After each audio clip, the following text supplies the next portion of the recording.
Hola mis amados amigos, un gusto saludarlos. Quiero desearles un feliz año 2021. Vamos a empezar una nueva serie de lecciones. Esta es la primera del nuevo año y se titula Crisis de Identidad. Va a ser basada en el libro de Isaías y ahora vamos a estudiar este tema que está basado en el capítulo 1 de Isaías. Pero vamos a orar. Amado Señor y buen Padre, nos aventuramos en esta nueva aventura en el estudio de tu palabra. Querido Señor, rogamos tu santa bendición, tu santa asistencia para que podamos ser transformados por tu palabra. En el nombre de Cristo Jesús. Amén. Amén. Crisis de identidad. Hablando de esto, si vas por Irlanda, por un camino rural angosto bordeado de cercas, quizás encuentras el camino bloqueado por una vacada que vuelve a casa después de pastar. Incluso si no hay un vaquero con ellas, irán al establo de su dueño. Sabrán dónde ir y a quién pertenecen. Interesantes. Estas vacas no tienen crisis de identidad. Identifican a quién pertenecen. Interesante. El pueblo de Dios, el pueblo de Judá, tiene crisis de identidad. Vamos a ver esto en el versículo 1 al 9 de Isaías capítulo 1. Crisis de identidad. Encontramos, dice, visión de Isaías, hijo de Amós, la cual vio acerca de Judá y Jerusalén. Para ellos es especialmente está dirigido este mensaje. ¿En días de quién? En días de Usías, o llamado Azarías también. Jotán, Acaz y Ezequías, reyes de Judá. Más o menos ahí están los años en que estos reyes reinaron. Y es cuando en ese contexto es que el profeta Isaías dio su ministerio. Más o menos en el siglo 8. En el siglo 8 es su ministerio. Ubíquenlo ahí. Versículo 2. Oíd cielos y escucha tu tierra, porque habla Jehová. Esta que dice oíd cielo y escucha tierra, no es que la tierra escucha o el cielo escucha en sí mismo los cielos. Se refiere a un lenguaje que Dios usa cuando hace un pacto, cuando hizo un pacto con Israel. Cuando hace un pacto con Israel, los reyes hititas, ellos invocaban a sus dioses cuando hacían un pacto, que sí, como testigos, es un invocar a sus dioses como testigos, que si fallaba las partes, vendrían consecuencias, que sería de destrucción. Y Dios, usando esa costumbre, Él invoca, pero Dios obviamente no puede invocar ídolos. Dios, no hay nadie mayor que Él, entonces invoca los cielos y a la tierra como testigos. Y dice así, crié hijos, en otras palabras, este es lenguaje de pacto, recordando el pacto que hizo con Israel. Crié hijos y los engrandecí, y ellos se rebelaron contra mí. O sea, de aquí va a usar Jehová, Dios, la figura de un padre e hijos. Hijos, en este caso, Judá y Jerusalén, que se rebelaron, rebeldes. Y vamos, Deuteronomio 30, versículo 19, está eso de ese lenguaje de pacto. Cuando Dios hizo un pacto con Israel, ahí en el desierto, cerca al Sinaí, a los cielos y a la tierra llamo por testigos, dice hoy, contra vosotros, que os he puesto delante la vida y la muerte, la bendición y la maldición. Escoge pues la vida para que viváis tú y tu descendencia. Dios apela que escojan la vida, porque Dios ama la vida y quiere darnos vida eterna. Él no está para destruirnos. Pero digamos, si ellos fallarían al pacto, lo cual eso es lo que sucedió y eso es lo que está pasando acá con Judá y Jerusalén. Para este tiempo Judá e Israel eran las únicas dos tribus. Las otras ya habían desaparecido para este tiempo. Así que se dirige especialmente al reino del sur. Israel está al reino del norte que ya estaba siendo saqueado. Y le dice, pero escoge la vida. Y ellos, como habían fallado al pacto, obviamente habían escogido la destrucción. De eso trata, aquí hay lenguaje del pacto. Versículo 3, Isaías 1:3. El buey conoce a su dueño y el asno el pesebre de su señor. Pesebre es el comedero, el establo de su señor. Israel no entiende No entiende. Israel específicamente se refiere a Judá y a Jerusalén, pero eran obviamente de un ancestro que era Jacob, de ahí viene la palabra Israel. Dice, Israel no entiende, mi pueblo no tiene conocimiento. En otras palabras, el pueblo de Dios está actuando peor que las bestias domésticas, en este caso, que saben su Señor. Son palabras duras, pero es un lamento a la rebeldía, a la testarudez del pueblo de Dios. Eso es lo que es. Y digamos, eso no solo a ellos, eso se aplica a nosotros. A nosotros. Miren lo que va a pasar y van a ver que a veces es una foto de nosotros también, si somos honestos, cristianos honestos. Versículo 4. Oh gente pecadora, pueblo cargado de maldad, lo sigue describiendo. Generación de malignos, hijos depravados. Qué fuerte lenguaje. Dejaron a Jehová, provocaron a ira al Santo de Israel. Se volvieron atrás. Generación pecadora.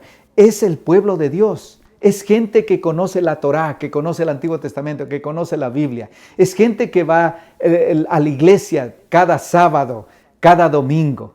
Es gente que dice servir a Dios. Es el pueblo de Dios. Si usted se considera el pueblo de Dios, a ti es este mensaje, a mí es este mensaje. ¿Ok?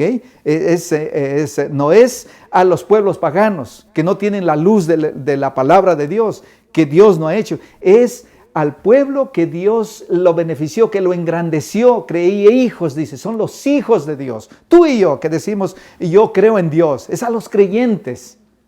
Versículo 5, Isaías 1:5 dice, ¿por qué querréis ser castigados? Aún, pregunta. Está hablándole en la figura del hijo, acuérdense. ¿Por qué querréis ser castigados aún? ¿Todavía os rebelaréis? Toda cabeza está enferma y todo corazón doliente. Es interesante que aquí describe a Judá y a Jerusalén como un hijo que ha sido ya castigado, que ha sido ya disciplinado, pero que todavía es rebelde, porque ya está haciendo, digamos, cosechando las consecuencias de dejar a Dios. Está siendo disciplinado.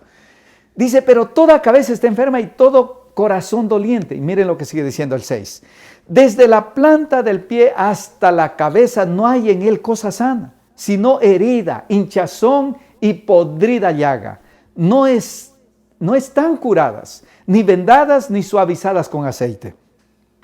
En otras palabras, habla de la figura de un padre que a un hijo contumaz, rebelde, lo castiga con vara.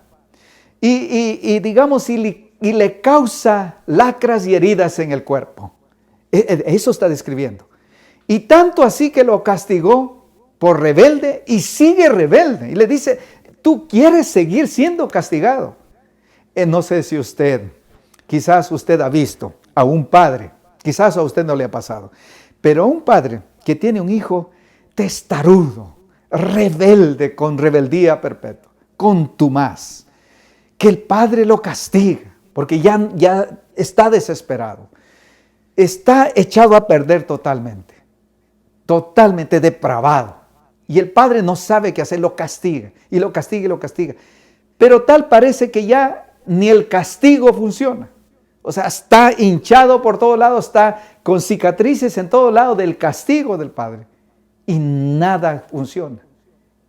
Ese es el cuadro aquí, del pueblo de Dios, de los que sirven a Dios, de los que leen la Biblia, de los que van a la iglesia, de eso se está hablando. Y claro, a nosotros es fácil decir, es que los israelitas, el pueblo judío era así. No vayamos tan lejos. Ahorita vamos a ver cómo eso se aplica a nosotros. Versículo 7. Vuestra tierra está destruida, dice. O sea, Dios en otras palabras. Como ellos han violado el pacto, ¿y cuáles son las estipulaciones del pacto? Ahorita vamos a ver. Como ellos han violado el pacto, entonces naturalmente Dios les quitó su protección y entonces la tierra está destruida por enemigos. Vuestras ciudades puestas a fuego por pueblos enemigos. Vuestra tierra delante de vosotros comida por extranjeros. Ellos sembraban y otros comían cuando eran invadidos. y derrotados, los extranjeros se llevaban la comida. Y asolada con asolamiento de extraños, asolada la tierra. Versículo 8. Y queda la hija de Sión es Jerusalén, como enramada. ¿Y qué es enramada? Como una choza solamente. Después de tener unas construcciones hermosas, estables, duraderas, perennes, ahora quedan como una choza. En viña, como una choza en viña, ellos para cuidar la viña, para que no roben o se coman las bestias la viña, hacían una choza. Y como cabaña en melonar, como ciudad asolada, como cabaña en melonar. ¿Qué es melonar? Era un tipo de planta que, como melón, que la plantaban y la usaban como sombra para cuidar ahí la viña. De eso es como melonar, una especie de sombra que hacían ellos, como casa. Si Jehová de los ejércitos no nos hubiese dejado un resto, un remanente pequeño, como Sodoma fuéramos y semejantes a Gomorra. Como Sodoma. Es una alusión a cómo fue destruida Sodoma y Gomorra. Y Sodoma y Gomorra no quedó un remanente, todos fueron barridos, todos fueron destruidos, no quedó de Sodoma y Gomorra ni seña, no quedó nadie, todos fueron destruidos. Si ustedes pueden leer la historia en Génesis. Acá Dios, en su misericordia, por su pueblo escogido, en su gracia, en su amor por ellos, deja un remanente para continuar el linaje del pueblo escogido, para no desaparecerlos. Ellos estaban tan rebeldes, los compara con Sodoma y Gomorra, que había pasado muchos años antes. Los compara en el tiempo de Abraham, ya muchos años antes. Los compara su rebeldía, su pecado, su depravación, los compara con Sodoma y Gomorra. El pueblo de Dios, los seguidores de Dios. Imagínense. Vamos ahora a la segunda parte, que es ritualismo putrefacto. Y está del versículo 10 al 17. Mire lo que dice aquí. Habla de apariencia de piedad solamente. Isaías 1:10 dice: príncipes de Sodoma, oíd la palabra de Jehová, escuchad la ley de nuestro Dios, pueblo de Gomorra. ¿Y por qué dice príncipes de Sodoma? Es solamente, está usando, lenguaje figurativo. Es a los reyes de Judá que les dice príncipes de Sodoma. Oíd la palabra de Jehová. Escuchad la ley de nuestro Dios, la ley de Dios, los 10 mandamientos. Pueblo de Gomorra. Escuchad. ¿Por qué? Porque los reyes, los principales de Judá, están siendo reyes injustos. Eso es lo que está pasando. Y los compara entonces. Sigue usando la figura de Sodoma y Gomorra por su depravación, por la injusticia que está reinando ahora en el pueblo de Dios. Isaías 1:11 continúa: ¿para qué me sirve? Les está hablando. ¿Para qué me sirve, dice Jehová, la multitud de vuestros sacrificios? Los sacrificios, Dios le había dicho a Moisés que así haga. Pero ahora le dice: ¿para qué me sirve la multitud de vuestros sacrificios? Hastiado estoy de holocaustos de carneros y de cebo de animales gordos. No quiero sangre de bueyes, ni de ovejas, ni de machos cabríos. ¿Para qué me sirve? No me sirve de nada. Hastiado. No quiero, dice, sangre de bueyes. No quiero más sacrificios. Pero, ¿por qué si él mismo había ordenado el sistema de sacrificios, de corderos, de machos cabríos, de cabras, etcétera, en el santuario? Dios fue el que les ordenó que así hicieran. ¿Por qué ahora no quiere? Hay una razón. No es porque él está en contra necesariamente de eso. Hay una razón. Ahí viene. ¿Quién demanda esto de vuestras manos? Sigue el Señor quejándose. Cuando venís a presentaros delante de mí para hollar mis atrios, cuando vienen a la iglesia, cuando vienen al templo, ¿quién demanda esto de ustedes? Y miren lo que sigue diciendo. Pongan atención, esto es para nosotros. Versículo 3. No me traigáis más vana ofrenda. Ahí está el problema. No me traigan más, estoy hastiado más de sus rituales, de su religión solo de apariencia. Estoy de su ritual putrefacto. Eso es lo que le está diciendo. No me traigas más vana ofrenda. El incienso me es abominación, es algo sucio, algo ofensivo. Novilunios y sábados, el sábado, el convocar a asamblea, sus reuniones que tienen, sus grandes asambleas, no lo puedo sufrir. Son iniquidad. Iniquidad es pecado. Vuestras fiestas solemnes. ¿Qué está pasando ahí? Vamos, versículo 14. Cuando extendáis vuestras manos, yo esconderé de vosotros mis ojos. Asimismo, cuando multipliquéis la oración, yo no oiré.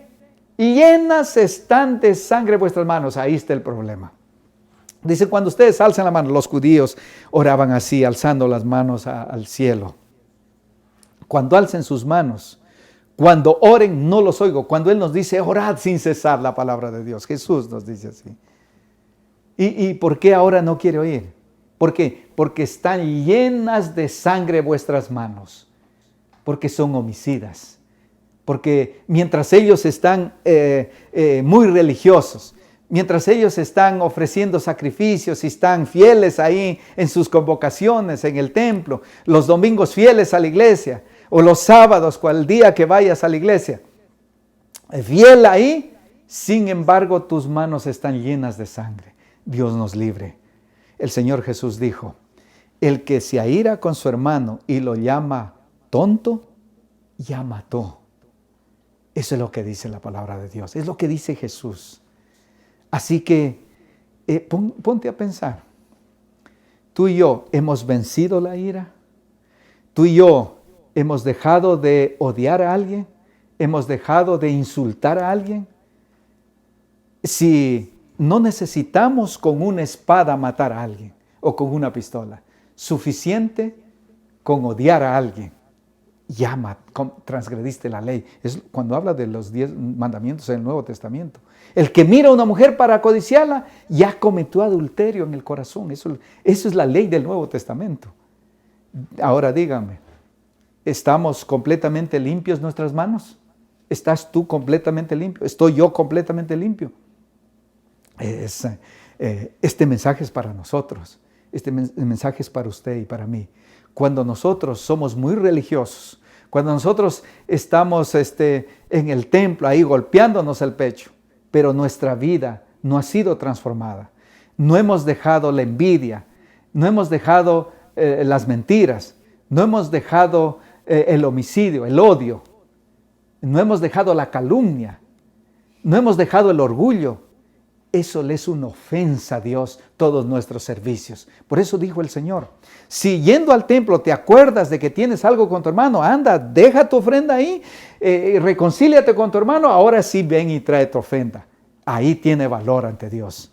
Una religión de pura apariencia, a Dios le es ofensiva. Eso es lo que nos enseña esto. Versículo 16, lavaos, les dice, lavaos y limpiaos, quitad la iniquidad de vuestras obras de delante de mis ojos, dejad de hacer lo malo. Lavaos. La realidad es que según la Biblia nosotros mismos no podemos limpiarnos. Es Dios que hace esa obra, pero nosotros tenemos que permitirle a Él que haga esa obra. Quitad la iniquidad, quitad el pecado delante de mí. Dice, dejad de hacer lo malo. Y ahí sí ofrece tus ofrendas, ofrece tu diezmo, ofrece tu culto, ofrece tus oraciones. Oraciones con manos llenas de sangre son ofensivas ante Dios. Eso es lo que la palabra de Dios enseña. Así que, mis estimados, usted que dice, yo soy muy bautista, yo soy muy buen adventista, yo soy un muy buen católico, este mensaje es para usted. Este mensaje es para mí, es para todos, es para todos. Tenemos que dejarnos transformar por la palabra de Dios, por el poder de Dios. Dejad de hacer lo malo, porque servir a Dios, golpearse el pecho y seguir el mismo de siempre, sin avanzar, sin dejar que Dios transforme nuestra vida, es ofensivo a Dios. Es hipocresía, Dios. Miren lo que sigue diciendo. Versículo 10. Aprended a hacer el bien. Dejad de hacer el mal y reemplácelo con el bien. Aprender a hacer el bien. Buscad el juicio, rectitud al agraviado, al pobre. Hacer justicia al huérfano, amparar a la viuda. Eso es lo que Dios espera. Que el evangelio, las buenas nuevas, el poder de Dios transforme nuestras vidas. Pero no es suficiente dejar de hacer el mal. El que roba, ahora trabaje, dice la Biblia. El que mentía, no mienta más. Eso es lo que enseña la palabra de Dios. Pero si nosotros estamos en la iglesia y dices, yo soy cristiano, pero no hay ningún cambio, no hay ninguna transformación. Si estás en una iglesia, en una denominación, que no te desafían, que no te mueven tu status quo, que no te mueven de tu zona de confort, necesitas buscar una iglesia que te desafíe, avanzar en la vida cristiana, a ser cada vez más fiel, cada vez mejor. Ese es nuestro desafío, tuyo y mío. Necesitamos buscar. Una denominación no fue a la cruz por ti. Una iglesia no fue a la cruz por ti. Nuestra lealtad, nuestra fidelidad solo es a Dios. Si en mi iglesia, si en mi denominación dejan a Dios, yo tendría que dejar también esta iglesia. Pero gracias a Dios que esta iglesia en la cual yo sirvo es fiel aún. Hay miembros que no son fieles, pero hay miembros que son fieles. En todas las iglesias, de paso, Dios tiene pueblo escogido. En todas las iglesias Dios tiene hombres y mujeres sinceros, fieles, que los sirven. En la luz que tienen, en la poca luz quizás en algunas que les brindan sus líderes, pero los sirven a Dios. Y ese es pueblo de Dios. Al final Dios va a tener un remanente. De hecho, es lo que la Biblia enseña. Ofrecimiento de perdón. En medio, digamos, de esta infidelidad que acabamos de describir, que hemos visto hasta aquí, Dios ofrece perdón. Por eso el evangelio, ese es el evangelio. La gracia es así, que no hay pecado tan malo, tan que asuste a Dios, que no tenga una salida, que no tenga perdón. Miren lo que dice Isaías 1:18. Venid luego, dice Jehová, y estemos a cuenta. Si vuestros pecados fueren como la grana, como la nieve serán emblanquecidos. Si fueren rojos como el carmesí, vendrán a ser como blanca lana. Venid luego. Vengan, razonemos, sentémonos y hablemos, dice Dios. Estemos a cuenta. La realidad es que nosotros estamos en bancarrota espiritual. Estamos nuestras cuentas en rojo con Dios. Imposible de pagar nuestra cuenta, así como describe cómo es el hombre, así como describe cómo Israel estaba. Estaban en bancarrota. ¿Qué cuentas iban a hacer? ¿Cómo iban a pagar? La sangre preciosa de Cristo es la que puede perdonar nuestros pecados. Si sus pecados fueran como la grana, eso es el color rojo de la sangre. Y si fueran como el carmesí, el color rojo de la sangre, vendrán a ser como blanca lana, como la nieve blanca. Esa es la transacción de gracia que Dios ofrece, la transacción de amor que nos ofrece. Imagínense, tan hermoso es Dios. ¿Cómo? O comer o ser comido. Versículo 19 al 31. Comer o ser comido. Esa es, digamos, la advertencia. Comer o ser comido. Si queréis y oyereis, comeréis el bien de la tierra. Si oyeres, si obedecieres, dice otras versiones. Si quisieres y obedecieres, comeréis el bien de la tierra. Vienen las bendiciones. Si no quisieres y fuereis rebeldes, seréis consumidos a espada. Porque la boca de Jehová lo ha dicho.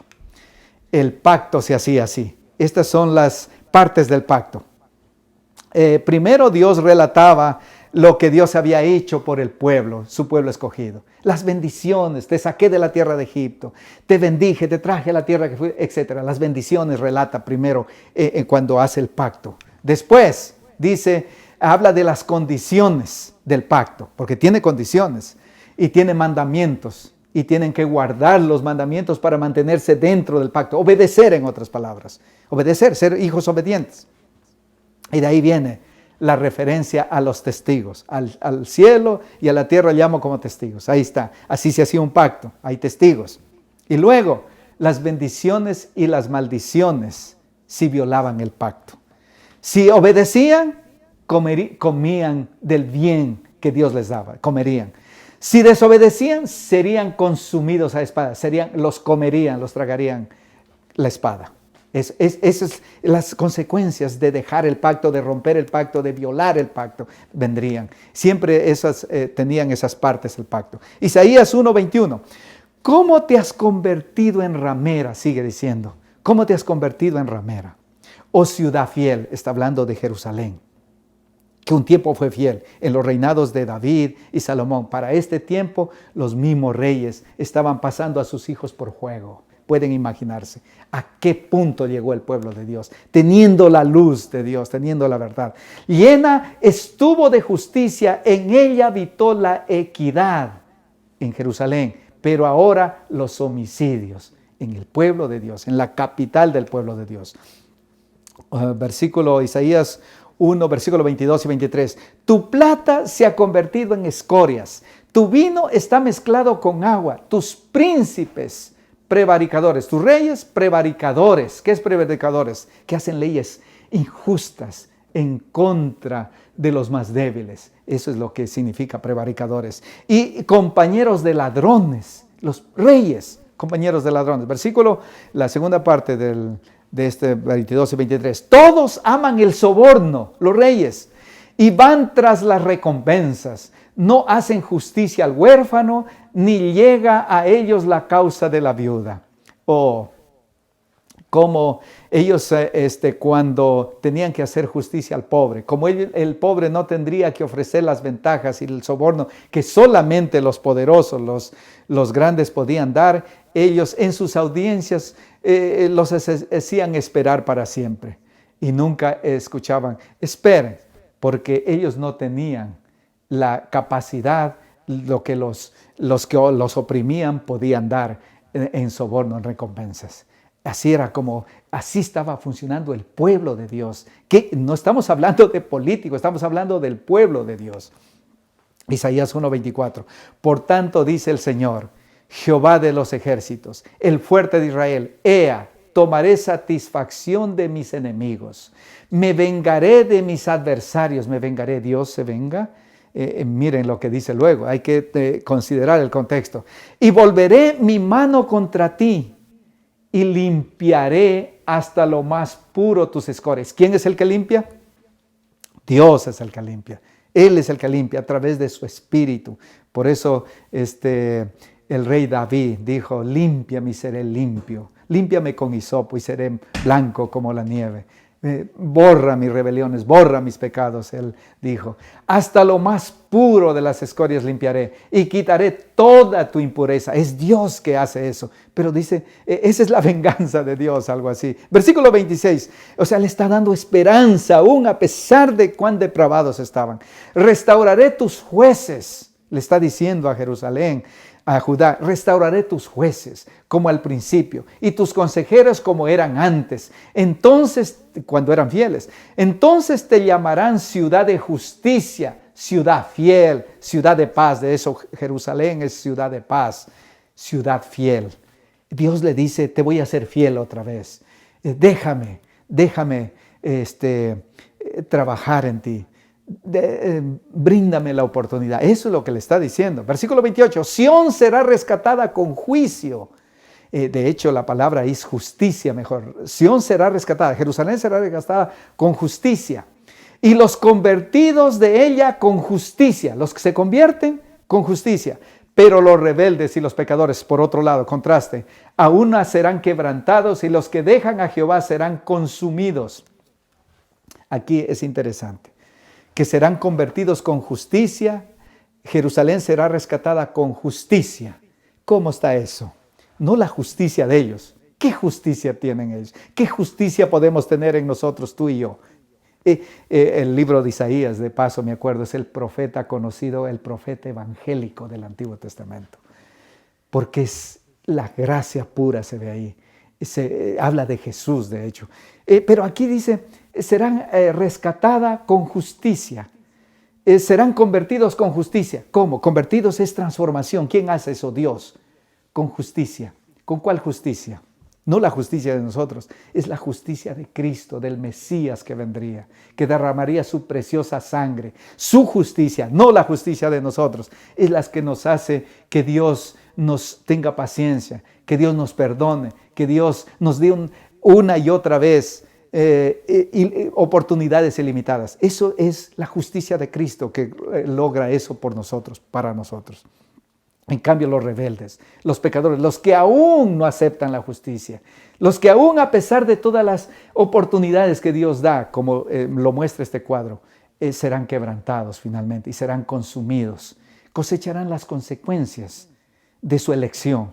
Eso es lo que... Entonces os avergonzarán las encinas que amasteis y os enfrentarán los huertos que escogisteis. Las encinas es un tipo de árbol. Un tipo de árbol donde ellos adoraban.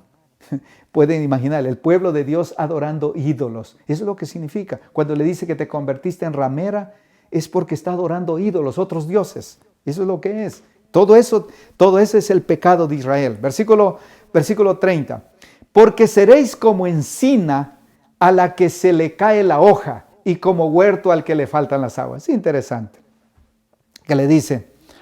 Eso que ustedes, que es perecedero, que ustedes que están adorando a la criatura, que están adorando en árboles, eso, así como ellos, ustedes van a perecer. Así como esas son cosas perecederas y ustedes las adoran, así van a perecer ustedes. Eso es lo que le está haciendo una analogía ahí. Versículo 31. Y el fuerte será como estopa. Estopa es que se enciende fácil. Y lo que hizo como estrella, como centella. El fuerte será como estopa. Y lo que hizo como centella. Dios no solamente va a destruir al pecador o al que insiste en su pecado, el que no quiere desprenderse del pecado, lo va a hacer como estopa, sino que también sus obras serán destruidas. Las obras de pecado, el pecado dejará de ser, nunca más. Eso es lo que enseña la Biblia. Como centella, ambos serán encendidos juntamente y no habrá quien apague. El pecador y sus obras desaparecerán y no habrá quien apague. Es lo que punto sin retorno finalmente. En el capítulo 5, versículo 1 al 7, hay un canto de lamento de Dios por Judá. Ahora cantaré por mi amado el cantar de mi amado a su viña. Amado es Dios, a su viña. Así le llama a Judá, su viña. Tenía mi amado una viña en una ladera fértil, es como una parábola. La había cercado y despedregado. En otras palabras, está invirtiendo, la está cultivando. Está invirtiendo recursos, tiempo en esta viña. Y plantado de vides escogidas, vides especiales. Había edificado en medio de ella una torre. Y hecho también en ella un lagar, y esperaba que diese uvas, y dio uvas silvestres. Después de invertir tiempo, recursos, después de plantarla, esta no es una viña o una uva silvestre, es una uva doméstica, cultivada. Y en vez de dar uvas dulces, da uvas silvestres, como que si no tiene cultivo. Eso es lo que está diciendo. Versículo 3. Ahora pues, vecinos de Jerusalén y varones de Judá, juzgad ahora entre mí y mi viña. Llama a Jerusalén, a Judá. Juzgad entre mí y mi viña. Versículo 4.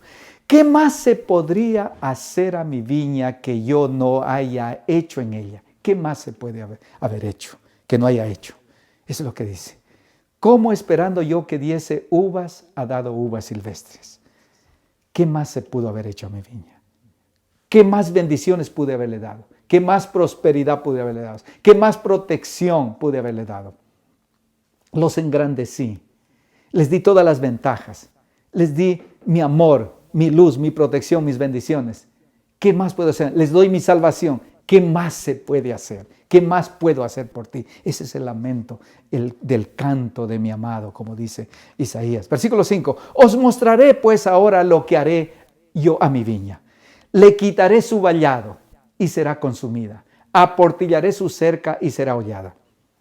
Dios, después de con cuerdas de amor llamarnos, con bendiciones de amor llamarnos, con razonar con nosotros, con decir, mira, arrepiéntete, ven a mí, vuelve a mí, vuelve a mí. Después de hacer todo eso, ¿qué más puedo hacer por ti? Eso es lo que está diciendo. ¿Qué más puedo hacer? Siendo que no quieres ser salvado, siendo que no quieres mi bendición, mi protección, ok, te voy a quitar mi protección. Y Dios simplemente quita su protección. Si no queremos su protección, su bendición, Dios dice, está bien, acepto tu elección. Porque Dios nos hizo con libre albedrío. Acepto tu elección. Y entonces dice que quita su vallado, quita la cerca de esta viña cultivada, cercada. Quita su protección. Y entonces dice, y automáticamente será destruida. La deja cosechar su elección. Le deja cosechar las consecuencias de su elección. Y dice, entonces será hollada. Versículo 6.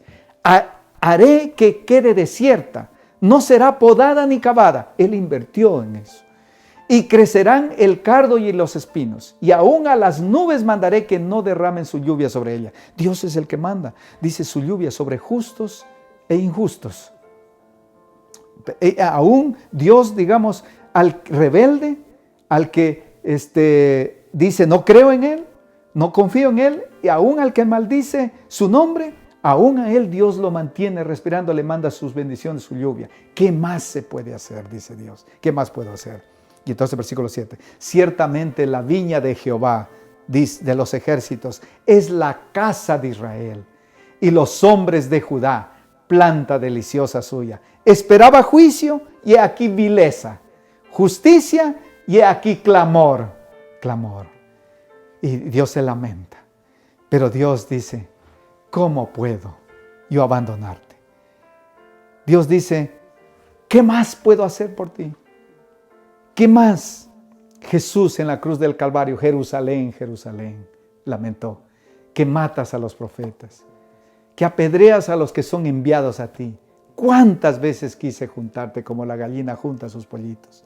Pero he aquí, tu casa es dejada desierta, viene la destrucción. Por causa de rechazar su salvación, por causa de rechazar su única salida, su única esperanza en el tiempo de Jesús. El pueblo de Dios otra vez totalmente ciego al amor de Dios, que vienen a ellos y en su medio. Estimados hermanos, qué tristes somos los seres humanos. Qué tercos somos los seres humanos. Qué ingratos con nuestro Dios. Esto es para nosotros, se aplica a nosotros. ¿O acaso, después de que Dios ha hecho tanto por nosotros, nos ha bendecido, nos ha perdonado, nos ha salvado, acaso nosotros a veces una y otra vez fallamos, una y otra vez caemos, una y otra vez damos la espalda a Dios, una y otra vez cumplimos solo las formas de las ceremonias, una y otra vez solamente somos cristianos de forma muchas veces. No entregamos en totalidad nuestro ser, nuestro corazón, para servirlo totalmente a Él en fidelidad. Una vez más, el Señor nos llama. Que en este año 2021 sea un renacer de fidelidad, de entrega, de rendirnos en forma completa a Él, para servirlo, para adorarlo, para estar estudiando su palabra, para consagrarnos a Él. ¿Ustedes quieren hacer un pacto de que el 2021 va a ser nuestro año? Un año de una relación mucho más estrecha con Él, de un respeto, de una entrega total a Él. ¿Ustedes quieren en su corazón hacer ese pacto con Dios? Oremos. Amado Padre, gracias, querido Señor, por perdonarnos. Gracias por ser el Dios con infinita paciencia. Gracias por ser tan misericordioso, por esperarnos, por perdonarnos una y otra vez, querido Padre. Perdónanos por ser testarudos. Perdónanos por dejarnos atraer del pecado tan fácilmente. Perdónanos por ser a veces seguidores tuyos cristianos solo de apariencia, querido Padre.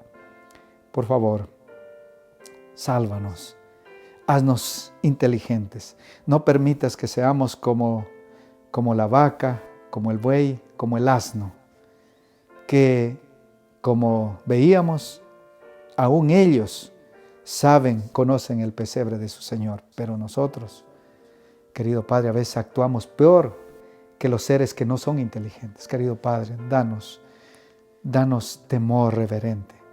Danos, querido Padre, respeto por ti. En el nombre de Cristo Jesús. Amén y amén.